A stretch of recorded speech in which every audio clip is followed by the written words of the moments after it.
Well, hello and welcome. A couple of my videos you might have heard me talking about the bike I have, the VFR 750. So I said at some stage I better get around to reviewing it. So this is it. It's a 97 model. It's actually the last of the models with the gear driven cams. Now in 98 they moved up to the 800cc to the fuel injection. A lot of enthusiasts and VFR fans will say that this was the best model. As you can see, it's in pretty good condition. Well, for its year it's actually excellent condition, and I have it about 6 months now.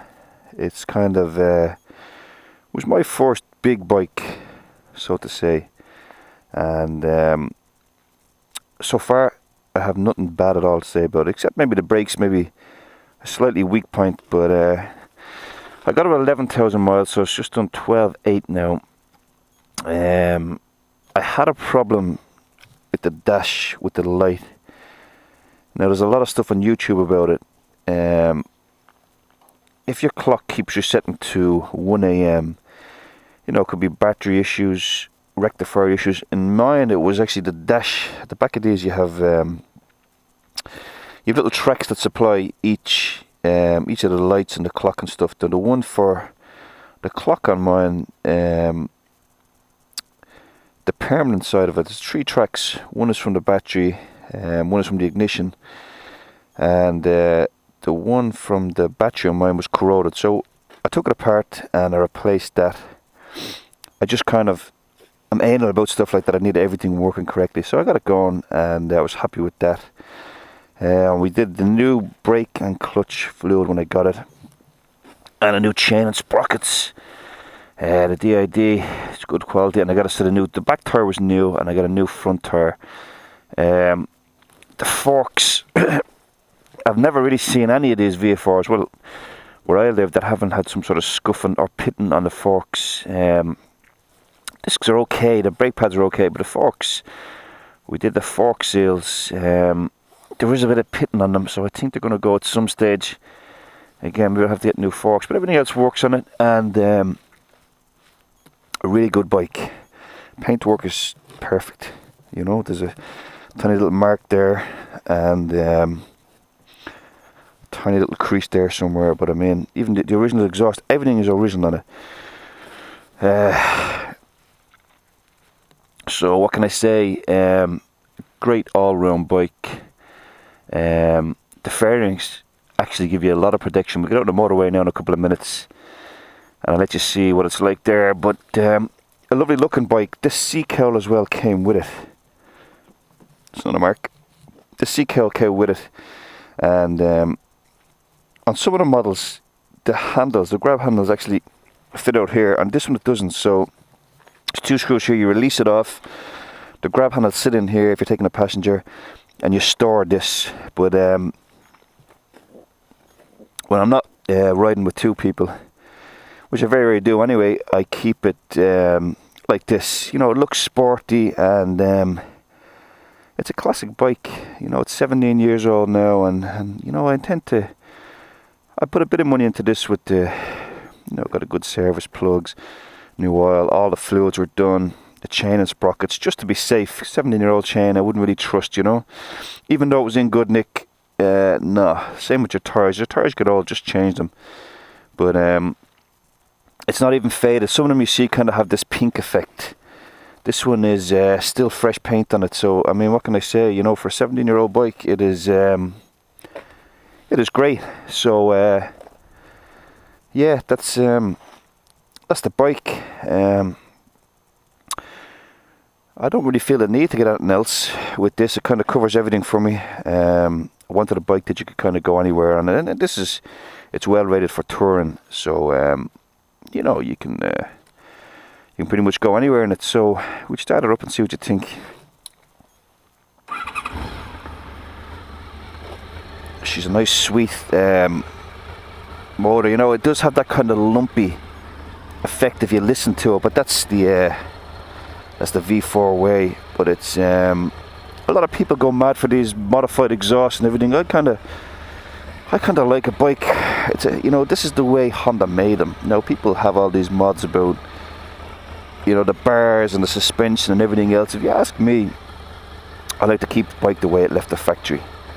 And this is the way I have this bike, and this is the way it's going to stay. No, listen to that. That is a fresh 17-year-old bike.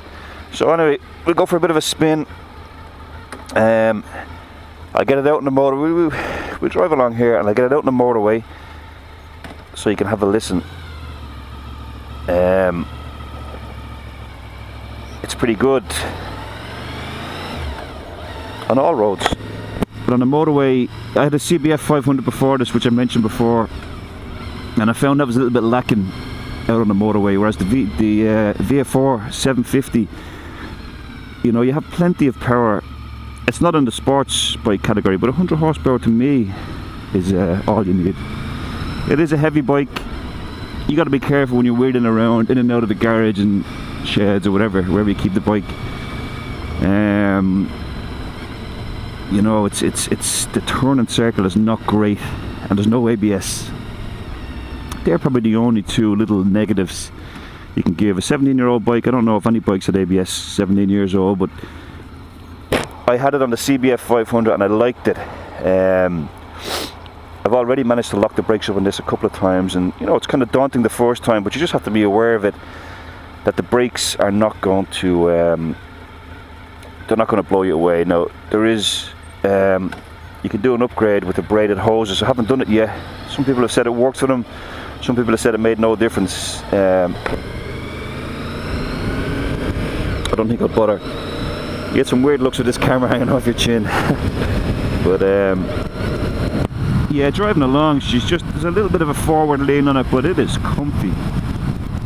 When you get out on that motorway and start eating up miles, it is it's a comfy bike. Economy wise, if you're doing touring riding, as in straight out cruising all day long, you'd probably hit about 240 miles per tank. City driving, I get anywhere from about 180 to 200. So I think it's really good economy. Like I said, kind of bike that does everything really. Some people have two bikes. They have the sports bike, then they have the touring bike, and you know, this is I don't really have the finances to have both bikes, and plus, unless you can justify keeping two bikes, you know, this is the kind of bike I'd ride in all weather and wind, rain, whatever. It's just there. Now I do look after it. It's kept indoors, and whatever it needs, it gets. Now we're on the motorway now, so we're at 60 mile an hour. So you just get the feel that you know, you have plenty of power. It'll probably do about 150 flat out. Now I've had it up to 120, which is enough for me. I'm not really into the whole speeding thing. I just did it just to, you know, see what it felt like. At those kind of speeds, something goes wrong, you know, you're in trouble. But we give it a little bit of power here. So you know, you're up at 90 mile an hour straight away. You know, it is it's pretty sharp. But 70 mile an hour cruising along like this, it's, you know, it's comfy. You are getting a bit of turbulence up around the shoulders and the head, but oh, the knees are tucked in behind those fairings. It's comfy. You could sit like this for hours, and you know, you're not going to get off the bike crippled like you would maybe on one of those CBR 600 or something like that. You know, you're leaned over. Yeah, that's you know, I drove the 800 VTEC model before I bought this. Again, I liked it. VTEC, to me, a lot of people hate. I kind of liked it, but it's you really have to rev it up high to get the effect from the VTEC, whereas this, you know, down low all the way up to 8,000, 9,000, 10,000 revs. You've plenty of power all there. The higher you wind it, the more you get. When it hits about 7,000, you really, you know, you get that sound, and you really feel it. But it's kind of hard to get one in this nick, you know, 17-year-old now, in Ireland anyway, where I live. It's hard to get them that haven't had a hard life, or the exhaust are rotted out. So I got lucky with this one, and it does everything for me, and I definitely would recommend it if you can get a clean one. A lot of people have hassle with the exhaust when they rot out. The collector box, you know, it's mild steel, and you're looking at you know, maybe 400 or 500 euro to replace that. And that's really it. You know, you have the valve clearance service every 16,000 miles. People make a big deal of this. You know, I haven't got it done yet. There's only, you know, there's less than 13,000 on this, but I will be getting it done by the book. I'd say you're looking at a price of about 200 euros. You know, I mean, how much is 200 euros for the peace of mind that your bike is running correctly? I don't see the sense in skipping it. People would say, oh well, 32, 48,000, the valves hadn't moved. I'll do it by the book. We'll wind it up a little bit. There's 80, 90, go for a turn. There's 100 mile an hour. I don't know what it's going to sound like in the hammer. It's getting a bit blasted. I'm kind of driving into the breeze, but yeah, like at 100 mile an hour you have loads left, so that's why I'm saying this particular bike I have, I think it would probably do very close to the 150, and that's not bad at all. How much do you need on public roads? I don't think you need a lot more. Anyway, any questions you have, you know, let me know. I'm going to be loading up a lot more videos when I get the chance, various topics, but I wanted to give my review on the VFR. It gets great ratings worldwide, and I will add on to that. Like I said, the only minor negatives I have would be the brakes are not great. Again, it's 17 years old, what do you expect? And it's heavy, and initially I think when you start riding it, it kind of feels a bit heavy in the wrist, but either I've adapted to it, I've gotten used to it, I don't feel it now. Anyway, thanks for watching. Any questions, let me know. Cheers.